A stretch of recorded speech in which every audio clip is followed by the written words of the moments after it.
오늘 우리에게 주시는 하나님의 말씀은 야고보서 1장 26절, 27절 말씀입니다. 우리 다 같이 한 음성으로 봉독하도록 하겠습니다. 누구든지 스스로 경건하다 생각하며 자기 혀를 재갈 물리지 아니하고 자기 마음을 속이면 이 사람의 경건은 헛것이라. 하나님 아버지 앞에서 정결하고 더러움이 없는 경건은 곧 고아와 과부를 그 환난 중에 돌보고 또 자기를 지켜 새 속에 물들지 아니하는 그것이라. 아멘. 할렐루야. 이 오후 시간에도 또 주님 전에 나와서 하나님 앞에 예배 드리시는 우리 대언의 성도님들, 오늘 이 시간 우리 같이 나눌 제목처럼 경건한 은혜의 삶이 저와 여러분의 삶에 충만하기를 주님의 이름으로 축원합니다. 여러분, 경건이라는 이 단어를 들으시면 어떤 이미지가 이렇게 떠올리십니까?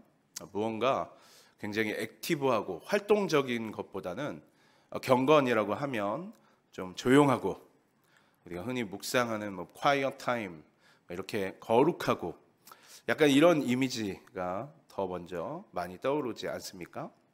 오늘 말씀은 이런 어떤 조용하고 정적인 경건뿐만이 아니라 우리의 삶에는 이 액티브한 동적인 경건도 분명히 있음을 말씀합니다. 특히 오늘 우리가 읽은 본문은 세 가지 영역에서 경건의 모습이 드러납니다. 첫 번째는 자기 자신에 대한 경건, 그리고 연약한 이웃에 대한 경건, 마지막은 이 악한 세상에서 우리가 살아갈 때 보여줘야 하는 경건, 이렇게 세 가지의 모습입니다.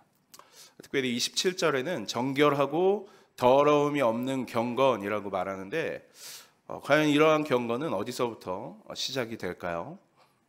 오늘 우리가 본문을 읽진 않았지만 그 앞에 나오는 1장 19절 말씀을 함께 같이 읽어보도록 하겠습니다. 야고보서 1장 19절 말씀. 내 사랑하는 형제들아, 너희가 알지니 사람마다 듣기는 속히하고 말하기는 더디하며 성내기도 더디하라. 속히하고 더디하라, 이렇게 말하고 있죠. 듣기는 속히하고 말하는 것과 성내는 것은 더디하라. 뭔가 인격 수양을 하는 그런 관련된 이야기 같지만 그렇지 않습니다. 전체적인 말씀의 문맥들을 좀 보면 듣기를 속히 하라는 것은 사람들로부터 무언가를 듣는 것이 아니고 하나님의 말씀을 들을 때 속히 하라. 근데 여기서 속히 하라는 것은 빨리빨리 말씀을 듣고 끝내라는 것이 아니라 하나님의 말씀을 들을 때는 우리 영혼에 속히 그 말씀을 받아들일 정도로 경청하며 깊이 말씀을 받아들이라. 그리고 본인의 생각을 이야기하거나 말할 때는 잘 점검하고 우리가 내놓아야 한다. 말씀이 우리에게 들어올 때는 그것들을 깊이 잘 점검하고 묵상하며 우리가 듣고, 또 우리가 말할 때는 한 번 더 자기 점검들을 잘 한 후에 하라고 하는 그런 뜻입니다. 제가 대학생 시절에 이 속히 하고 더디하라는 이 말씀을 보면서 생각난 한 일화가 있는데, 제가 이제 선교 여행을 가기 위해서 준비하고 있었는데 저희 팀에 이제 간사님이자 누님이 한 분 계셨어요. 이제 팀장이시죠. 팀 리더. 그 리더 누나가 제가 이제 대학생 당시에 이제 좀 이렇게 자유로운 영혼이었거든요. 그래서 이렇게 크게, 물론 이제 제가 열심을 다해서 속한 곳에서 열심을 다하며 신학생으로 살았지만 이렇게 좀 늦을 때도 덜어 있고 그랬습니다. 그럼 이 누나가 제가 형제 중에서는 리더였기 때문에 팀장은 아니었지만 저한테 전화를 해서 어디냐 이렇게 물어보면 지금 가고 있습니다. 집이 멀어서 좀 늦었습니다 하면 그 누나가 했던 이야기가 있습니다.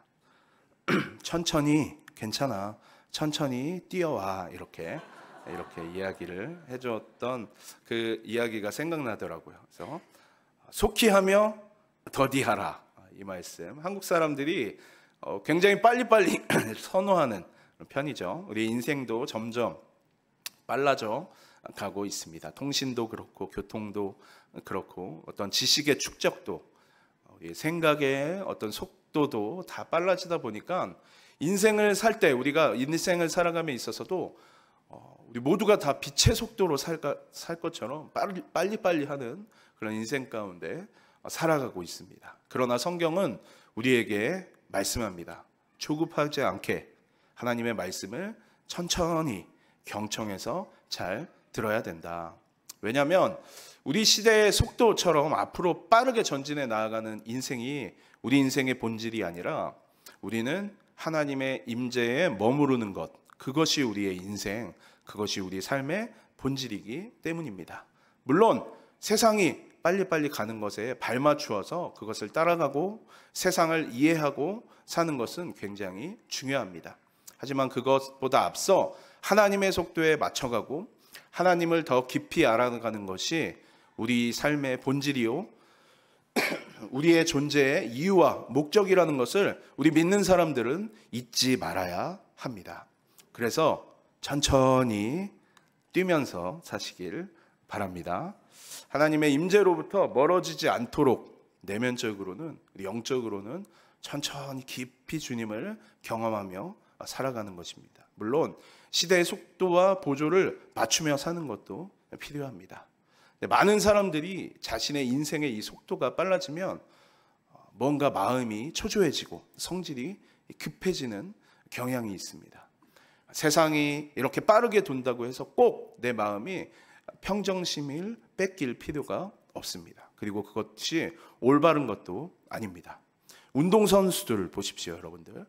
굉장히 시합 같은 걸 하면 엄청난 속도를 내매도 불구하고 멘탈적으로 평정심을 유지하는 게 굉장히 중요하지 않습니까? 요즘 U20 월드컵이라고 20세 이하 선수들 각 나라의 대표로 나와서 축구 경기, 월드컵 아시죠? 근데 이제 국가대표인데 20세 이하가 주축이 되어서 이렇게 하는 국가대표 월드컵이 진행 중입니다. 근데 얼마 전에 우리나라가 온두라스라는 나라와 시합을 했어요. 2대2로 비겼는데 그 시합 중에 재밌는 장면이 나왔습니다.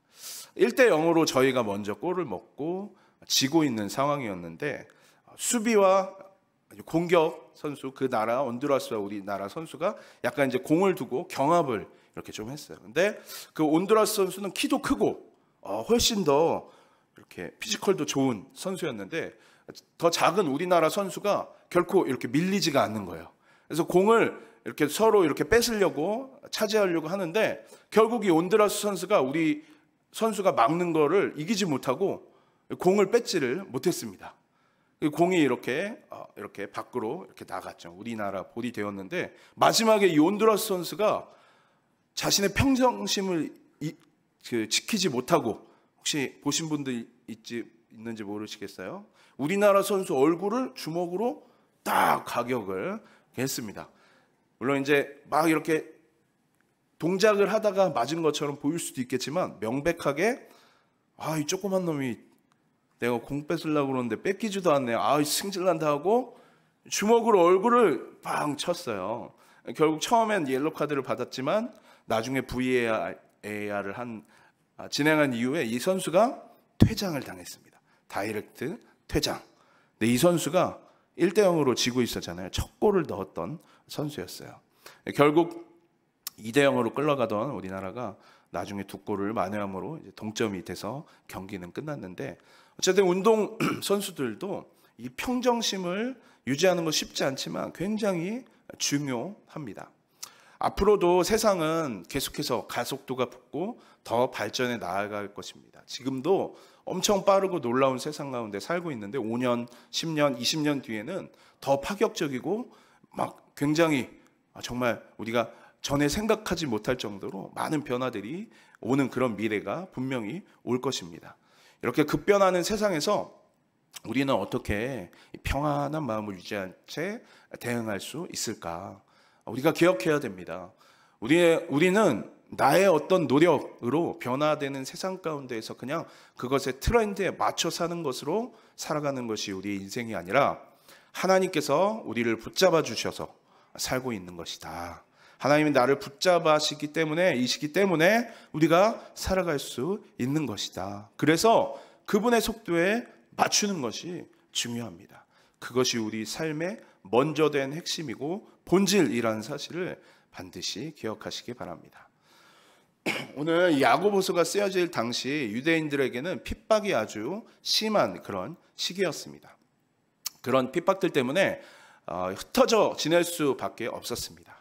야고보서 1장 1절에 야고보가 문안 인사를 하는데, 문안 인사를 하면서 흩어져 있는 12지파에게 문안한다라고 그렇게 표현하고 있습니다. 시험과 환난 속에 있는 이스라엘 향해서 어떻게 하면 이 핍박에서 이겨낼까? 어떻게 하면 헤쳐낼까? 야고보서의 많은 우리가 이야기하기로 행함이 있는 믿음, 행하는 믿음이라고, 열매가 있는 것이라고 이야기하는데, 근데 그냥 단순히 이러한 어려움과 핍박해서 어떻게 어떤 방법으로 세상적인 방법들로 이겨낼까, 이런 말씀이 아니고 오늘에 말씀하는 것처럼 화내지 마십시오, 성질 부리지 마십시오, 차분하게 하나님의 말씀을 경청하십시오. 이런 내용들, 우리가 믿음을 가진 사람들로서 어떤 열매들을 맺어야 될지를 야고보서가 기록하고 있습니다. 왜 그렇게 이야기했을까요? 더 현실적이고 더 맞는, 그 시대에 맞는 이야기가 아니라 좀 이런 이야기를 왜 했을까? 야고보서가 쓰여진 이후에 유다 역사를 좀 살펴보면 우리가 좀 생각할 바가 있습니다. 주님의 동생, 예수님의 동생 야고보, 그는 이 초대교회 예루살렘 교회에 중요한 역할을 하는 사도였습니다. 기둥과 같은 역할을 했었죠. AD 62년에 네로 황제 박해 시대에 총독 안나스에게 붙잡혀서 순교합니다. 그래서 이 야고보서는 다른 서신들보다 좀 더 앞서서 빠르게 쓰여졌다고 합니다. 40년경부터 60년경 죽기 바로 전까지로 여러 가지 관점으로 이 쓰여진 시기를 보고 있는데, 어쨌든 야고보가 이거를 쓸 당시는 박해가 로마 제국으로부터 계속해서 심해져가는 그런 시기였습니다. 그런 박해 시대에 흩어진 성도들에게 쓰여진 이 책, 하나님의 백성이라는 어떤 민족적 자긍심이 강했던 그 당시에도 무언가 박해받는 우리 이 민족을 바라보면서 참을 수 없는 열심당원들, 열혈당원들이 유대 민족 안에도 있었습니다. 그들은 자신들이 이런 로마로부터 당하는 어떤 압제들을 헤쳐나가고자 하는 그런 열심과 노력들이 있었죠. 교회 안에서도 그런 유형들이, 사람이 있지 않습니까, 여러분들? 전도만 하고 영혼 구원만 한다고, 말씀 보고 기도만 한다고 신앙생활하면 세상이 변합니까? 우리는 바꿔야, 혁명해야 됩니다, 이런 그렇게 주장하시는 분들도 있죠. 독립운동을 해야 된다, 이렇게 주장하는 사람들이 있었습니다. 이런 어떤 민중의 어떤 그런 이야기들, 열혈당원, 열심당원에 의해서 끊임없이 어떤 봉기들이 간헐적으로 일어나다가 66년에 유다 독립전쟁이 일어납니다. 로마 입장에서는 유대 민족이 반란을 일으킨 거죠. 66년에 시작된 이 독립전쟁은 AD 70년에 4년 뒤, 시작된 4년 뒤에 로마 장군 티투스가 밀고 들어와서 예루살렘이 함락되죠. 그리고 그로부터 또 한 4년 정도 후에 우리가 잘 아는 마사다의 최후 항전 아시죠, 여러분들?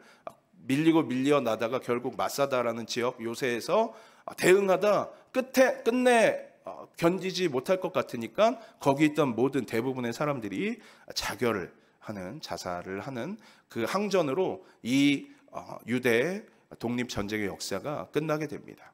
불과 독립운동이라고 변화시키자고 한 지 7, 8년 정도 만이었습니다. 그리고 2000년 동안 이스라엘은 나라를 잃었습니다.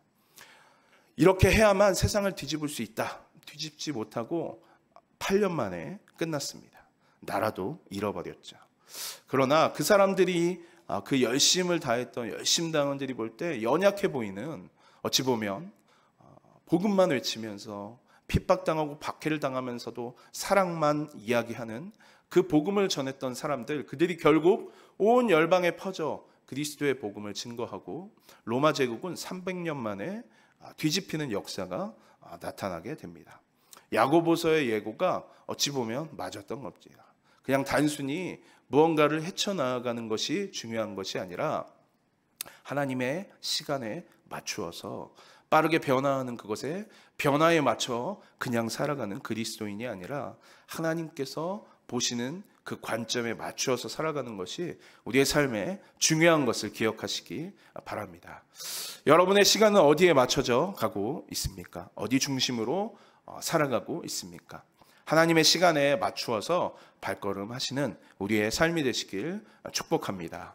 이어지는 1장 20절 함께 같이 읽어보도록 하겠습니다. 사람이 성내는 것이 하나님의 의를 이루지 못함이라. 화를 내는 것은 하나님의 의를 이루지 못한다. 에베소서 4장 26, 27절 말씀, 우리가 잘 아는 말씀이죠. 분을 내어도 죄를 짓지 말며 해가 지도록 분을 품지 말고 마귀에게 틈을 주지 말라. 분을 내는 것은 마귀에게 협력하는 것이다. 성경은 말씀합니다. 수십 년 동안 경건 생활을 잘 하던 신앙인을 하루아침에 망가뜨리기도 하고, 천국과 같이 잘 살던 행복한 가정을 한순간에 파괴하는 것이 바로 이 분노입니다. 화를 내는 사람들에게 물어보면 자기가 화를 낼 만한 합당한 이유가 있다고 말합니다. 그렇지 않습니까, 여러분들? 화날 때 화낼만 하니까 화냈다라고 저와 여러분도 그렇게 이야기하시죠. 억울해서 화가 나고, 부당해서 화가 나고, 수치심을 주었기 때문에 화가 나고, 가만히 있는 나를 누군가 건드려서, 내 성질을 건드려서 화가 났다. 그런데 아무리 합당한 이유가 있을지라도 화를 내는 것은 죄를 짓는 것입니다. 하나님께 협력하는 것이 아닙니다. 사단에게 틈을 내어 주는 것입니다. 우리 안에 계신 성령을 근심케 하는 것이 그것입니다. 그래서 마치 자동차의 두 가지 중요한 기능과 같은 것입니다. 여러분, 자동차가 가진 가장 중요한 두 가지 기능이 무엇인지 아세요? 하나는 엔진입니다. 나머지 하나는 브레이크입니다. 굉장히 가속도가 잘 붙는 자동차, 신난다고 막 밟았다가 브레이크 기능이 고장난다고 하면 목숨이 위태로운 상황이 찾아오는 것이죠. 인생도 그렇습니다. 어떤 실력, 노력이라는 가속 페달을 밟고 우리의 인생을 엄청나게 달려가다가, 와, 그래, 내 실력, 내 노력으로 내 인생이 이렇게 질주하는구나.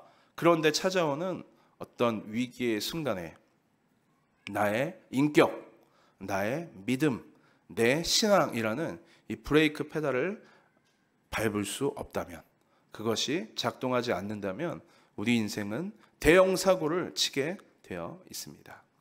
여러분, 우리가 인생을 살면서 화를 낼 만한 당연한 이유가 있다고 얼마나 주변 탓을 하며 살아가십니까? 남편 탓, 아내 탓, 직장 상사 탓, 내가 살아가는 이 조건과 환경 탓.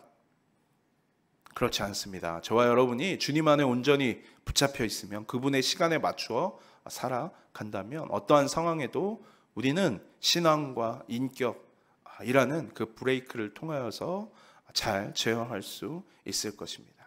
지금 야고보가 계속해서 그 이야기를 하고 있습니다. 이어지는 1장 21절 말씀을 읽어보겠습니다.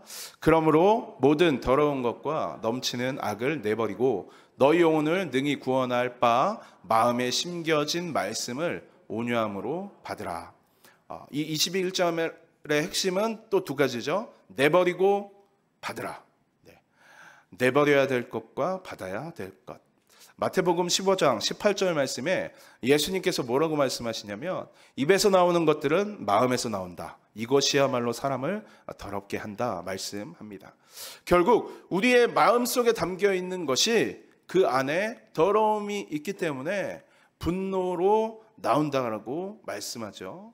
사회생활하면서 너무나 친절하고 미소 짓던 그런 사람이 집에 들어가서 자신의 가족들에게는 막 성질을 부리고 그렇게 살기도 하고, 교회에서는 그렇게 겸손하게 섬기던 교인이 자기 어떤 직장이나 회사에 가서는 부하 직원들에게 갑질하고, 그런 세상에 사람들이 분명 있습니다.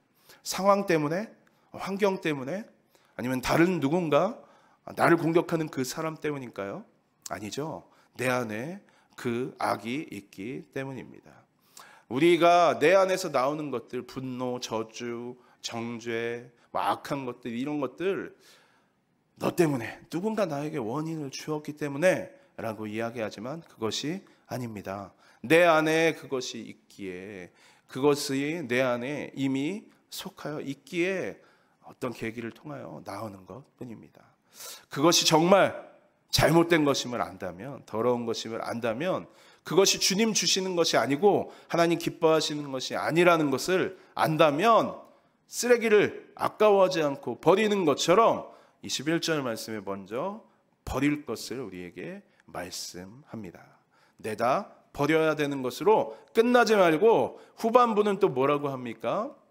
너희 영혼을 능히 구원할 바 마음에 심겨진 말씀을 온유함으로 받으라. 버리고 또 받아야 되는데 심겨진 말씀을 받아라. 이 심겨진 말씀은 무엇일까요? 그냥 심겨진 말씀은 우리가 새롭게 듣는, 새롭게 알게 되는 그 말씀이 아니고 이미 우리에게 심겨진 예수 그리스도의 십자가의 복음을 이야기하는 것입니다. 내 어떤 열심과 노력으로 결코 거룩해질 수 없고, 율법적인 의와 노력으로 나의 어떤 종교 생활로 구원받을 수 없다. 나는 철저한 죄인이고 오직 예수 그리스도만이 나를 구원하신다. 할렐루야. 여러분 그렇게 다 고백하지 않으셨어요? 그 예수 그리스도의 복음의 핵심의 메시지가 우리 안에 이미 있지 않습니까? 그것을 받으라. 우리 안에 있는 것, 그 말씀을, 이미 우리 안에 있는 것들을 받으라고 말씀합니다. 이것이 이미 우리 가운데 심겨져 있기 때문에 그 말씀을 매일매일 삼기하면서 온유함으로 우리가 받으며 살라고 말씀합니다. 우리는 모두 이미 예수 그리스도를 구주로 고백하고 구원의 체험들이 있습니다. 그런데 문제는 그 복음이 과거형이 되고 하루하루 그냥 단순히 종교적인 열심, 그냥 생활로 도덕적인 어떤 습관으로 살아가니까 그것을 받을 수가 없고 나를 살릴 수가 없게 되는 것입니다. 우리 안에 심겨져 있는 이 구원의 복음이 그냥 과거에 어느 순간 일어났던 복음으로 끝나지 않도록 지금 오늘도 내일도 매일매일 우리의 삶에 역사하시고 새롭게 해주시는 그러한 복음으로 그렇게 끝까지 지켜내며 살아가시길 주님의 이름으로 축원합니다. 이것이 바로 경건입니다. 이어서 오늘 우리가 본 26절, 27절 말씀을 한번 다시 읽겠습니다. 누구든지 스스로 경건하다 생각하며 자기 혀를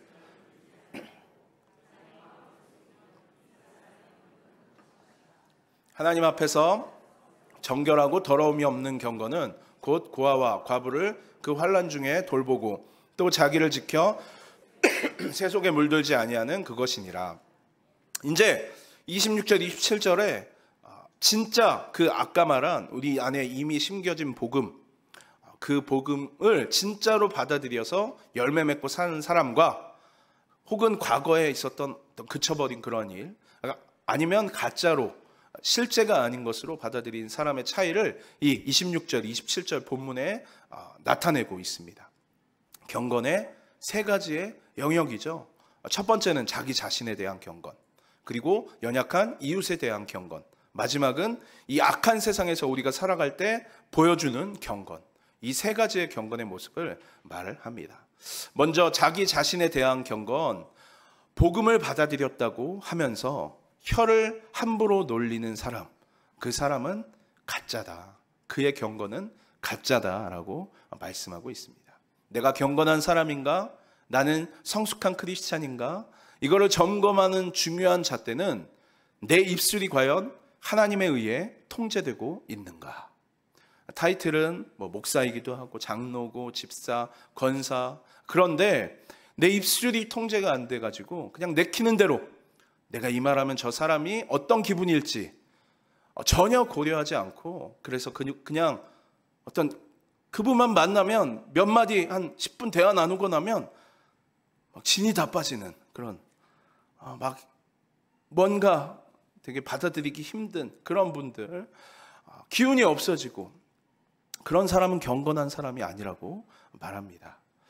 여러분은 여러분의 입술이 하나님에 의해서 통제를 받으면서 그래서 그렇게 살아가기에 누군가 여러분을 만나고 여러분과 대화하면 용기가 생기고 힘이 나고 여러분의 언어가 지금 그 상대방을 살리는 언어로 살아가십니까?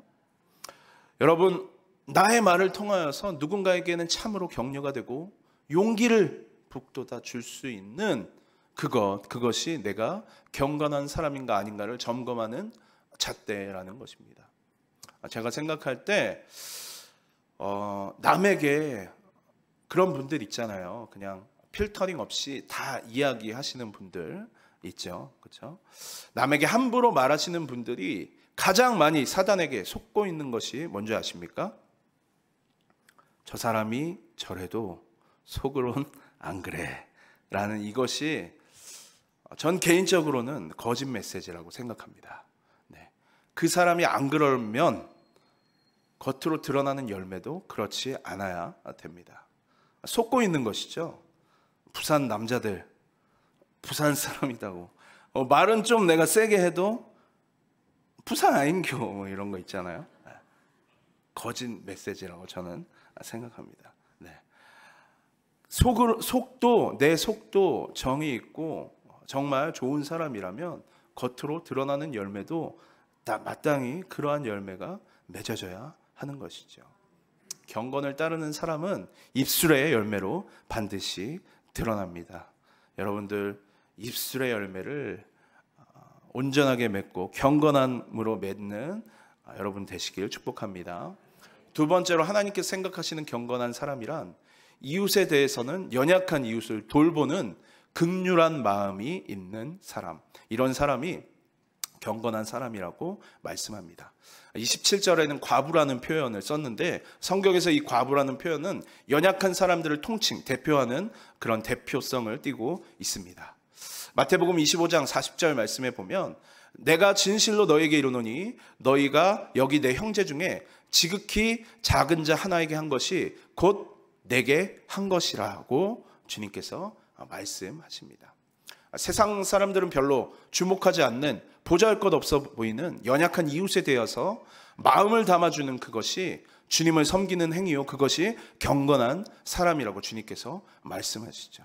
그냥 단순히 거룩하고 조용하게 우리가 경건에 무언가를 해내는 것이 아니라 남들을 향하여서 적극적으로 동적으로 우리가 경건의 모습들을 나타낼 필요가 있다라고 성경은 말씀합니다. 마지막 세 번째로 하나님께 생각하시는 경건한 사람이란 이 타락한 세상에서 자기를 지켜 세속에 물들지 않는 사람이다라고 정의합니다. 이 세속이라는 표현은 타락한 어떤 이 세상과 체계를 이야기할 수 있죠. 우리가 비록 내 몸은 내 발은 이 땅에 딛고 살아가지만 우리는 이 세상에 속한 사람이 아닙니다. 그렇기 때문에 타락한 세상과 구분되어서 타락한 세상에 물들지 않는 그 사람이 바로 경건한 사람이라는 겁니다. 거룩한 삶을 이 세상 가운데에서 지켜내라고 주님께서는 말씀하십니다. 이 코로나 시대를 지내오면서 제 안에 들었던 생각 중에 하나는 많은 좋은 정책, 많은 재정이 세상을 바꾸는 해답은 아니다라는 생각입니다. 그렇다면 무엇이 정말 세상을 바꿀까? 진짜 복음만이 세상의 유일한 해답이지 않을까, 그런 생각을 해보았습니다. 여러분, 정치가 역사를 주도하는 것처럼 보일지 모르겠지만 그렇지 않습니다. 역사를 주도하시는 분은 하나님이십니다. 세상을 바꿀 수 있는 주체는 우리 인간들이 세운 어떤 지도자들, 대표성을 띠는 누군가가 아닙니다. 세상을 바꿀 수 있는 주체는 하나님이 세우신 교회 공동체, 이 공동체를 통해서 세상은 바뀔 수 있습니다. 교회가 이 시대에 좀 연약해 보이고 부족해 보여도 결국에는 인류를 구원하기 위해서 이 땅 가운데 오신 주님께서 교회 공동체라는 곳을 통해서 일하시기로 마음 먹으셨어요. 그래서 교회를 세워 놓아 주셨습니다. 주님 뜻 따라서 달려 있는 것이에요. 그냥 세상의 이치처럼 무언가 힘에 의해서 이 세상이 돌아가는 것으로 하나님께서 만약 마음을 먹으셨다면 하나님께서 힘 주실 때마다 이 세상이 격변하겠죠.